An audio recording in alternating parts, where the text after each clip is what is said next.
اعوذ باللہ من الشیطان الرجیم، بسم اللہ الرحمن الرحیم۔ محترم جناب، میں اسامہ افضل اور آپ دیکھ رہے ہیں میرا یوٹیوب چینل اسامہ تھاٹس۔ تو سب سے پہلے ہمیں معلوم ہونا چاہیے کہ محرم کی تاریخ کیا ہے۔ دیکھیں، محرم جو ہے نا، وہ حضرت نوح علیہ السلام کی جو کشتی تھی، ان کے اوپر جو طوفان آیا تھا، وہ جو رکی تھی کشتی، وہ بھی 10 محرم کی تاریخ تھی۔ اسی مہینے میں اس طوفان جو تھا حضرت نوح علیہ السلام سے ٹلا تھا۔ اسی طرح حضرت موسیٰ علیہ السلام نے بنی اسرائیل کو جو شکنجے سے آزادی دلائی تھی فرعون کے، وہ بھی محرم کا مہینہ 10 محرم کا تھا۔ یہ تاریخ کے حوالے سے محرم آتا ہے۔ اس کے وہ ہے کہ ایک حدیث میں آتا ہے کہ نبی کریم صلی اللہ علیہ وسلم 10 محرم کا روزہ رکھا کرتے تھے۔ جب آپ صلی اللہ علیہ وسلم مدینہ تشریف لے گئے، مکہ سے مدینہ تشریف لائے، دیکھا کہ یہودی 10 محرم کا روزہ رکھا کرتے تھے۔ آپ صلی اللہ علیہ وسلم نے پوچھا یہ لوگ کیوں روزہ رکھتے ہیں؟ تو ان کو بتایا گیا کہ یہودی اس لیے روزہ رکھتے ہیں کہ وہ کہتے ہیں بنی اسرائیل نے فرعون سے اس دن آزادی حاصل کی تھی۔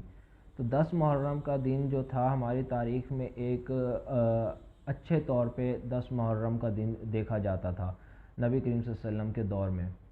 تو اس خوشی میں نبی کریم صلی اللہ علیہ وسلم نے ان سے فرمایا کہ ہم تو حضرت موسیٰ علیہ السلام کے زیادہ قریب ہیں، تو اس لیے ہم ان کی زیادہ خوشی منائیں گے۔ تو نبی کریم صلی اللہ علیہ وسلم 10 محرم کا روزہ رکھا کرتے تھے۔ یہ تو ہے محرم کی تاریخ۔ اب محرم میں پیش آنے والا جو واقعہ ہے، واقعہ کربلا، میں آپ کو بتاؤں واقعہ کربلا کے بارے میں۔ پہلے تو آپ میری یہ ویڈیو پوری دیکھیے گا۔ واقعہ کربلا صرف ایک واقعہ نہیں ہے، اس سے ہمیں بہت سے سبق ملتے ہیں۔ ان سبق کے لیے آپ میری ویڈیو پوری دیکھیے گا، آپ کو انشاءاللہ آپ کو کچھ نہ کچھ سبق آپ اس سے حاصل کریں گے۔ تو واقعہ کربلا کا جو بنیاد ہے، یہ حضرت عثمان غنی رضی اللہ تعالیٰ عنہ کی شہادت سے رکھی گئی ہے۔ آپ اگر ان کی شہادت کو ملا کے دیکھتے جائیں گے، ان کے ادوار کو، تو یہ حضرت امام حسین تک یہ وہی لوگ، وہی چیز چلتی آئے گی۔ ایک تو امت کے لیے نا یہ جو واقعہ ہے، یہ ایک آزمائش کے طور پہ ہے۔ لیکن نبی کریم صلی اللہ علیہ وسلم کی ایک حدیث میں آتا ہے کہ آپ صلی اللہ علیہ وسلم نے فرمایا میں نے اللہ سے 3 دعائیں کی۔ ایک دعا یہ کی کہ یہ میری امت کو کسی ایسے عذاب سے نہ ماریے جس طرح تو نے پچھلی امت کے لوگ جس طرح ہلاک ہوئے جن عذابوں سے۔ دوسری دعا کی کہ یا اللہ میری امت پر کوئی کافر مسلط نہ کر دینا۔ تیسری دعا آپ صلی اللہ علیہ وسلم نے کی کہ یا اللہ میری امت کو فرقوں سے بچانا۔ تو آپ صلی اللہ علیہ وسلم فرماتے ہیں کہ میری 2 دعائیں قبول کر لی گئی، تیسری دعا میری قبول نہیں ہوئی کہ فرقوں سے میری امت میں رہے گی۔ تو یہ ایک آزمائش ہماری امت پہ ہے کہ واقعہ کربلا ایک آزمائش کے طور پہ ہم اس کو دیکھ سکتے ہیں کہ ہم یہاں پر بٹے ہوئے ہیں۔ اس حوالے سے دیکھیں کہ نبی کریم صلی اللہ علیہ وسلم کا دور آیا، نبی کریم صلی اللہ علیہ وسلم کے دور سے آگے نکلتے ہیں، حضرت ابو بکر صدیق رضی اللہ تعالیٰ عنہ کا دور آیا، پھر حضرت عمر رضی اللہ تعالیٰ عنہ کا دور آیا۔ صرف محرم ایک شہادت یا واقعہ کربلا سے ریلیٹ نہیں کرتا۔ محرم جو یہ اصحاب کی جو یہ قربانیاں ہیں نا، یہ ساری مل کے ایک محرم کی یہ ایک تاریخ بنتی ہے واقعہ کربلا کی۔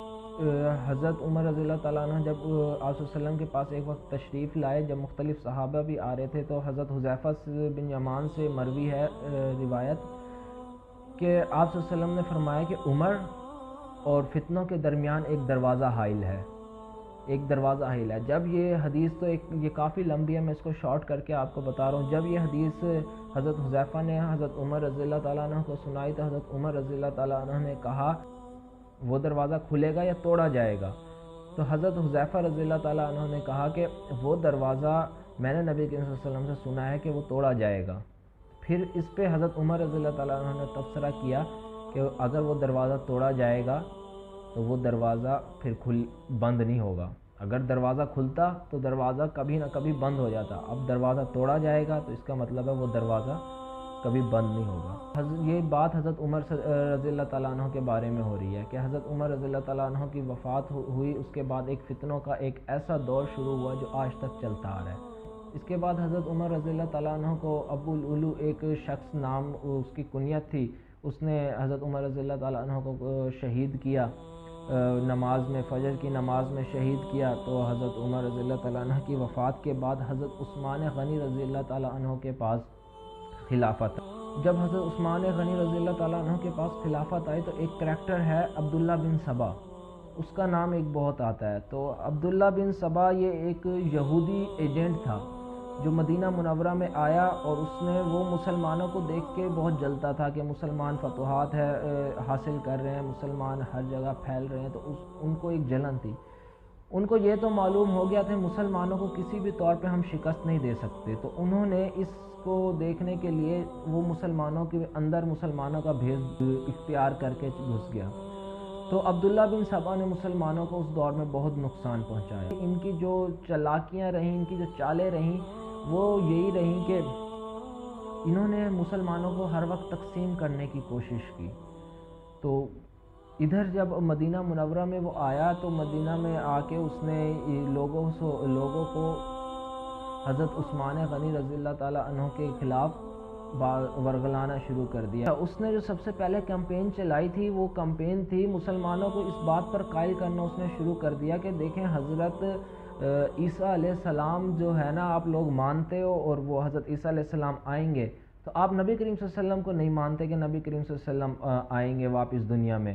تو اس بارے میں نا وہ سورہ قصص کی 45 سے 48 آیات کی نا غلط تفسیر کر کے لوگوں کے سامنے پیش کرتا تھا، تو بہت سے لوگ بھی اس کی باتوں میں آ گئے۔ تو اس نے اس طرح کر کے فتنے پھیلانا شروع کیے۔ وہ یہاں سے نکلا، جب پتہ لگا اس کو نکالا گیا، پھر وہ دمشق گیا، مصر گیا۔ مصر میں اصل اس نے اپنی جو ہے نا خفیہ وارداتیں سٹارٹ کی۔ جب وہ مصر میں وارداتیں سٹارٹ کی تو اس نے مختلف جگہوں پہ اپنے گروپ پھیلا دیے، ایجنٹ پھیلا دیے، اور مسلمانوں کو ہر طرح سے نقصان پہنچانے کی کوشش کی۔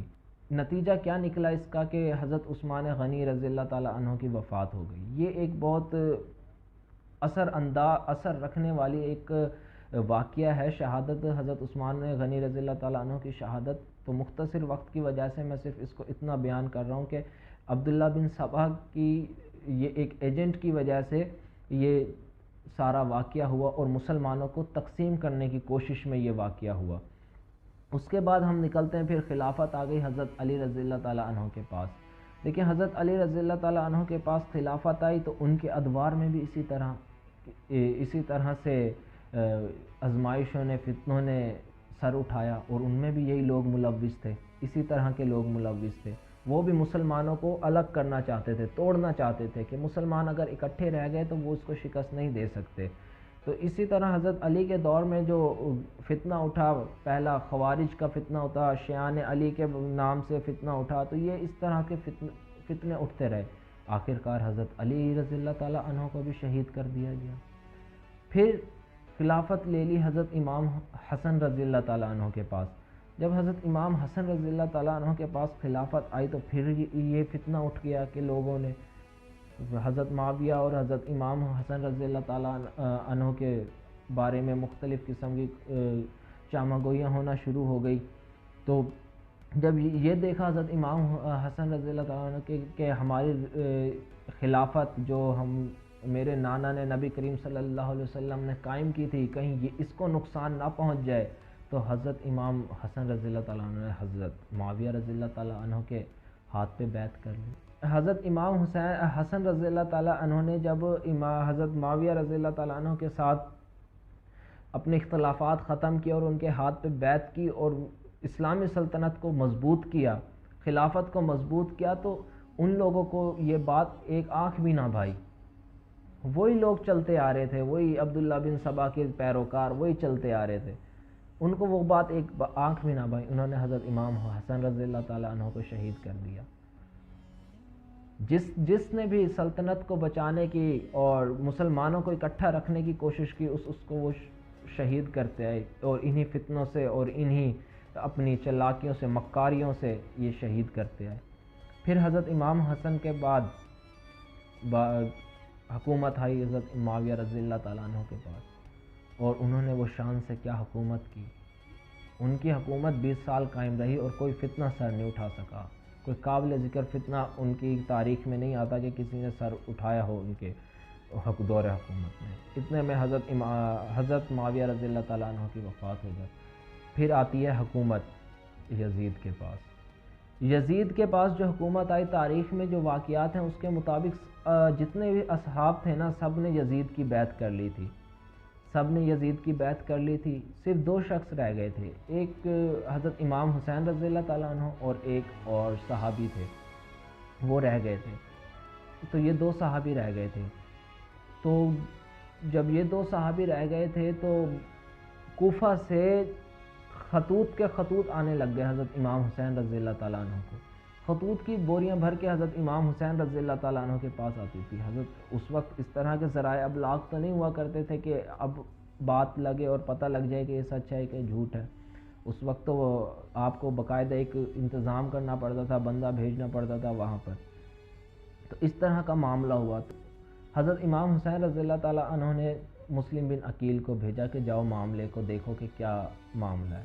جب مسلم بن عقیل وہاں گئے، وہاں پہنچے تو انہوں نے دیکھا، لوگ ان سے ملے، وہی لوگ کوفی فتنہ پرور لوگ، وہی لوگ ان سے ملے، ان کو کہتے کہ ان کو اپنی طرف قائل کرا، ان کو قائل کر لیا۔ تو انہوں نے حضرت امام حسین کو کہا کہ آپ آ جائیں، یہ لوگ تو اس طرح بات کر رہے ہیں۔ تو امام حسین رضی اللہ تعالیٰ عنہ نے فیصلہ کیا کہ میں کوفہ کی طرف روانہ ہوں گا۔ قطعاً حضرت امام حسین رضی اللہ تعالیٰ عنہ کا یہ مقصد نہیں تھا کہ میں وہاں جا کے اپنی خلافت قائم کروں یا اپنے، وہ اگر کوفہ آ بھی رہے تھے تو وہ اس بات پہ آ رہے تھے میں کوفہ جا کے لوگوں کو سمجھاؤں، میں لوگوں سے بات کروں، ان کے مسائل سنوں، دیکھوں کہ وہ مسائل کس قدر حق پر ہیں۔ تو حضرت امام حسین رضی اللہ تعالیٰ عنہ چل دیے۔ جب راستے میں پہنچے تو پتہ لگا کہ مسلم بن عقیل کو کوفیوں نے قتل کر دیا۔ حضرت امام حسین نے یہ پہچان تو ہو گئی کہ نہیں اب یہ کوئی فتنہ ہے، لیکن انہوں نے خلافت کو قائم کرنے کے لیے، نظام حکومت کو بچانے کے لیے نبی کریم صلی اللہ علیہ وسلم کی، انہوں نے کہا نہیں اب میں نے قدم بڑھایا ہے تو میں اس کو آگے لے کے جاؤں گا۔